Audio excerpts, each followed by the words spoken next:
Paying a surprise visit for my parents. What's some of these old style lights, Mom? You have it in the hallway too?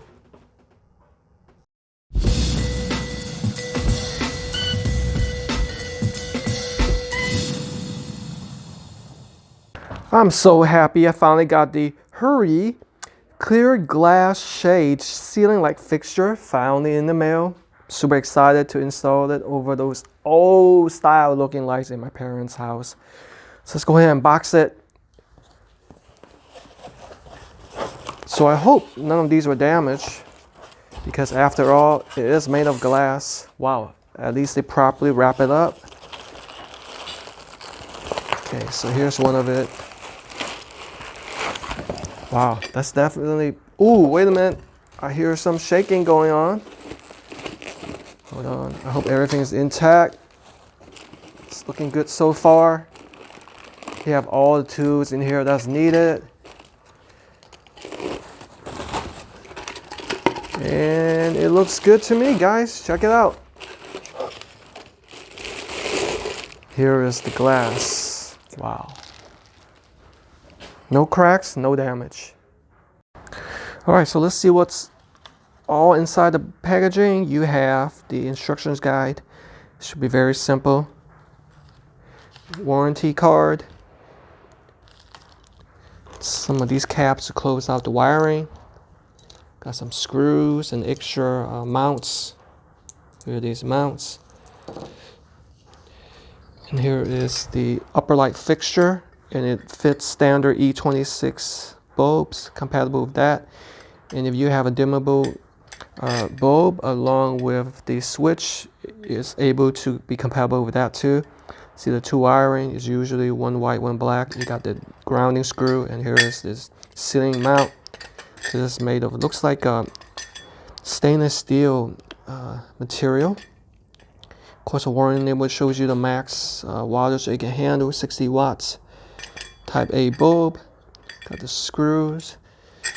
All right, everything looks good right there. And here is the glass, clear glass right there. Can't wait to install it. All the tools needed right there, easy to install. And I like the finish. Let's go ahead and get started. So this is called a chandelier light fixture.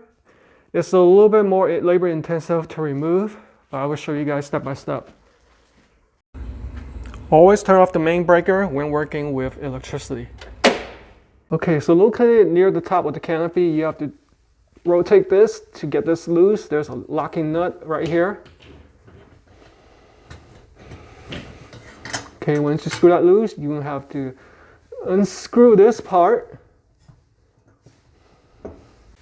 Don't worry about this dropping because it's held onto a vertical metal bar. So here is the tricky part. Because this is a 60-plus-year-old light fixture, notice how that's not coming apart. I'm gonna have to use a screwdriver to pry this open.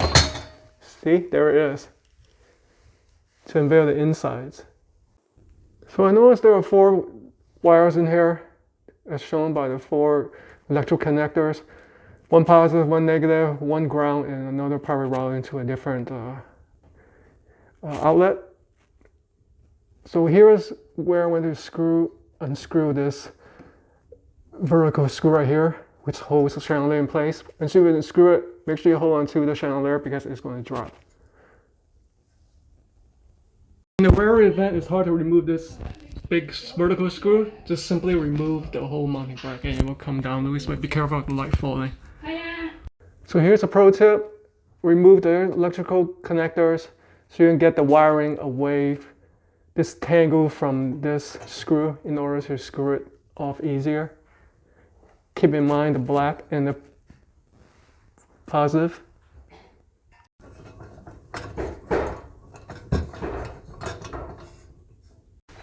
Alright, it finally came loose. This is what that bolt looks like. It's quite labor intensive.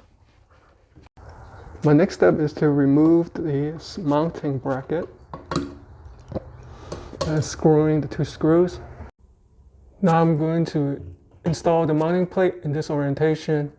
These two inner screws, which are shorter, holds the lighting. So the two holes you see on the outer, it attaches to the bracket using the long screws. Of course, with the wire going through the middle. So it looks like this light fixture is a little bit different. The ground wire usually comes from the light, but for some reason this is on a mounting bracket. So as you can see on the original home light fixture right here, there's a thick copper wire. So what I'm going to do is wrap around this ground wire to that copper ground wire before I install this bracket, because it's going to get in the way. I'm not going to have enough room. I have the ground wires connected right now. Now I'm going to put some electrical tape over it just for safety. Okay, now I'm going to install the mounting bracket with the wires going through the middle with these two long screws, because these screws that are already on there are meant to hold the light fixture. Fortunately, these wires have already been pre-stripped, as you can see. Now I can connect white to white, black to black. Okay, let's see.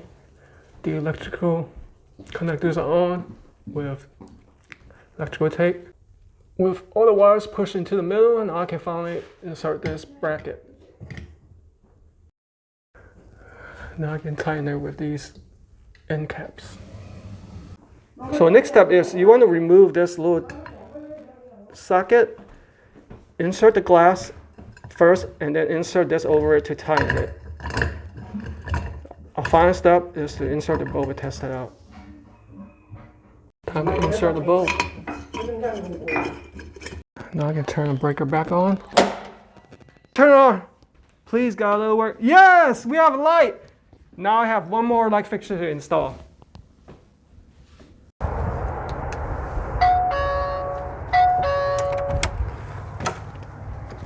Oh wow, Mom! What a huge improvement. It looks much better. And here's the one in the hallway. First off, let's make sure it works. All right. How do you like this new light, Mom?